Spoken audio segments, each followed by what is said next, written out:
guys. I'm recording again, and thank you, Matthew, particularly for sending me back a response. I really appreciate that. I'm waiting on the rest of you, so hurry up. But here we go. We're on chapter 14. There was the start of a period that blurs as I try to recall it. Incidents seem to cascade and merge. Events before feelings, feelings became events. Head and heart are contrary historians. The hot seat session was never aired. Mr. Robineau destroyed the tape. Of course, that didn't stop every moment of it from being reported. In fact, most of the students knew about it by the time school opened the next day. What I recall then, when the last detail had been spilled, is a period of whispers and waiting, tension. What would happen now? Would the jury's open hostility spill over into the classrooms? How would Stargirl react? Answers were expected on the following day, Valentine's Day. On previous holidays, Halloween, Thanksgiving, Christmas, Groundhog Day, Stargirl had left a little something on each desk in her homeroom. Would she do likewise this time? The answer was yes. Each member of Homeroom 17 found a candy heart on his or her desk that morning. There was a basketball game that night that I do remember, the biggest game of the year. The Electrons had breezed through the regular season undefeated, but now the second season was about to begin, the playoffs. First the districts, then the regionals, and finally the state tournament. We had never made it to the districts, but now visions of championships danced in our heads. The Electrons, champions of all Arizona, we would settle for nothing less. First hurdle in our way was Sun Valley, champions of the Pima League.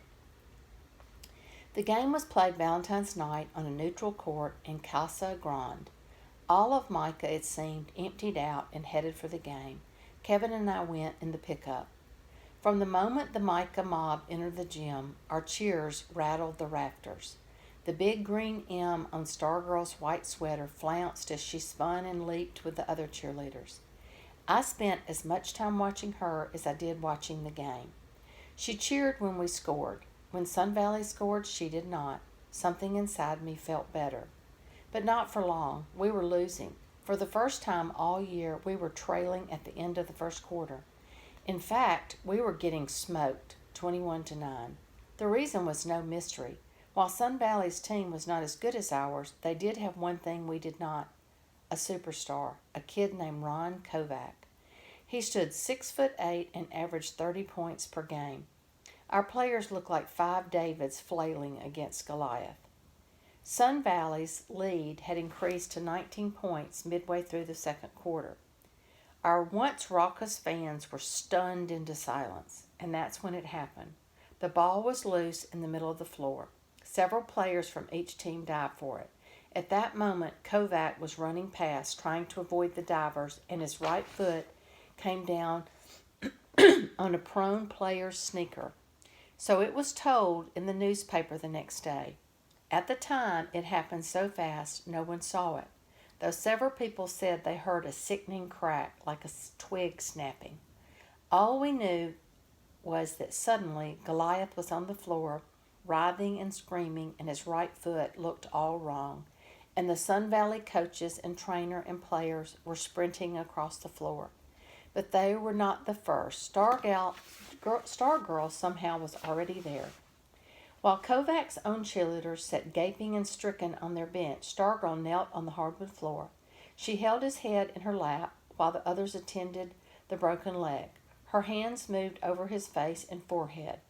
She seemed to be saying things to him. When they carried him away on a stretcher, she followed. Everyone, both sides, stood and applauded. The Sun Valley cheerleaders leaped as if they had just scored 2 points. Ambulance lights flashed in the high windows. I knew I was applauding, but I wondered about some of the other Micah fans. Were they really standing in tribute, or because they were happy to see him go? The game resumed. Stargirl returned to the cheerleaders' bench. Without Kovac, Sun Valley was a pushover. By early in the second half, we took the lead and went on to win easily. Two nights later, we lost to Glendale. Again, we fell farther and farther behind as the first half went on. But this time there was no turnaround in the second half.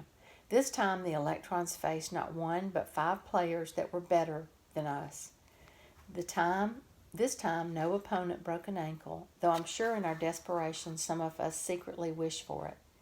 We were shocked. We couldn't believe it. And then as the seconds of the fourth quarter ticked by, we did believe. The cheers from across the gym were like volleys of arrows piercing our grand delusion.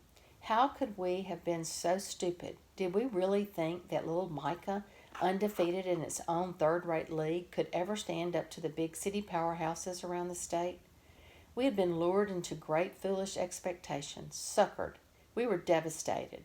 It had been so wonderful to be winners, and so right for us. Winning, we had come to believe, was our destiny. And now?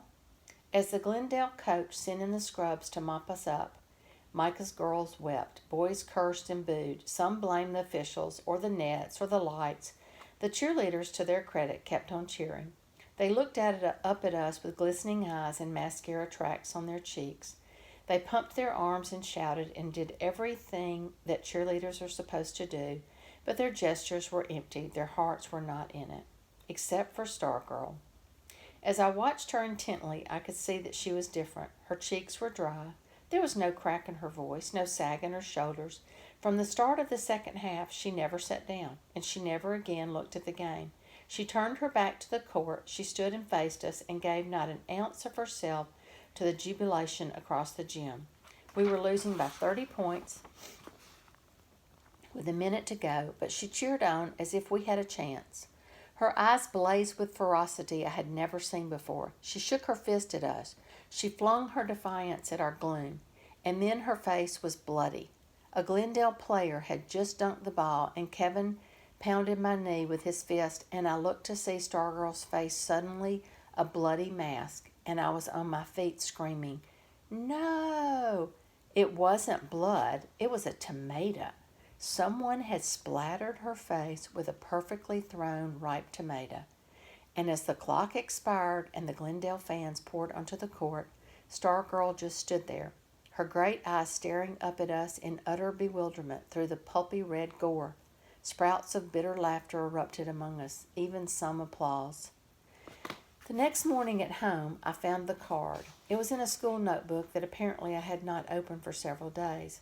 It was a valentine, one of those little cut-out third-grade sorts, showing a blushing little boy and a girl with Mary Jane's shoes and a big red heart between them and the words, "I love you." And as third graders and high schoolers often do, the sender had signed it in code. And guys, the code is a star and then a girl. So I guess she must have given him a card saying she loves him. This is getting interesting. Chapter 15. She gave everybody in school a card. That was my first thought. When I saw Kevin at school, I was about to ask him, but I pulled back. I waited until lunch. I tried to be casual. I slipped it in with the only thing that mattered, as if it was the only thing that mattered that day. The school was in mourning, the game, the loss, the tomato. Oh, yeah, incidentally, speaking of Stargirl, did you happen to get a card? He looked at me funny. She gave them to her homeroom, I heard. Yeah, I said, that's what I heard too. But was that all? Didn't she give them to everybody else? He shrugged. Not to me. Why, did you get one? He was looking away across the lunchroom, biting into his sandwich. Yes, I felt he was grilling me. I shook my head. Oh, no, I was just wondering. Actually, I was sitting on the card. It was in the back pocket of my jeans. Meanwhile, all eyes in the lunchroom were on Stargirl. I think we half expected to see the traces of red still clinging to her face. She sat at her usual table with Dory Dilson and several other friends. She seemed subdued. She did not play her ukulele.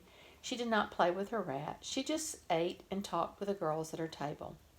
As the lunch period was ending, she got up but did not head straight for the exit. Instead, she detoured in the direction of my table. I panicked. I jumped up, grabbed my stuff, blurted, "Gotta go," left Kevin with his mouth hanging, and took off. Not fast enough. Halfway to the door, I heard her behind me. "Hi, Leo." My face got warm. I was sure every eye was turned to me. I was sure they could all see the card in my pocket. I pretended to look at the clock. I pretended it was late for something. I was late for something. I ran from the lunchroom. I lurked in the shadows for the rest of the day. I went straight home after school. I stayed in my room. I came out only for dinner. I told my parents I had a project to do. I paced. I lay on my bed and stared at the ceiling. I stared out the window. I laid the card on my study desk. I picked it up. I read it. I read it. I read it. I played "Hi Leo" over and over in my head. I tossed darts at the corkboard on the back of my door. My father called in. "What's your project, Darts?" I went out. I drove around in the pickup. I drove down her street. At the last intersection before her house, I turned off. For hours I lay under my sheet of moonlight. Her voice came through the night, from the light, from the stars. "Hi, Leo." In the morning, it was Saturday. Kevin and I went together to Archie's for the weekly meeting of the Loyal Order of the Stone Bone. There were about 15 of us. We wore our fossil necklaces. Archie wanted to discuss the Eocene skull he was holding, but all the others could talk about was the game.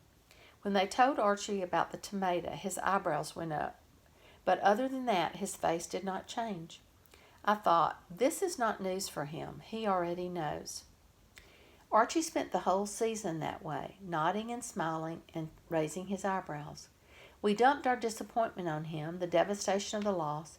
He said very little. When it was over, he looked down at the skull in his lap and patted it and said, "Well, this fella here lost his game too. He was winning for 10 million years or so, but then the early grasses started growing up around him, and he found himself in a different league. He hung in there as well as he could. He scored the points, but he kept falling farther and farther behind. The opposition was better, quicker, keener. In the championship game, our boy got annihilated.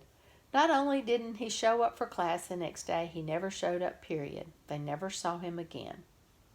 Archie lifted the snouted, fox-sized skull until it was side by side with his own face. A good minute passed as he said nothing, inviting us into our own thoughts. Faces staring at faces, staring at faces. Tens of millions of years of faces in a living room in a place called Arizona. Okay, that's it for now. I don't have time to read another chapter, but Archie is talking about the skull.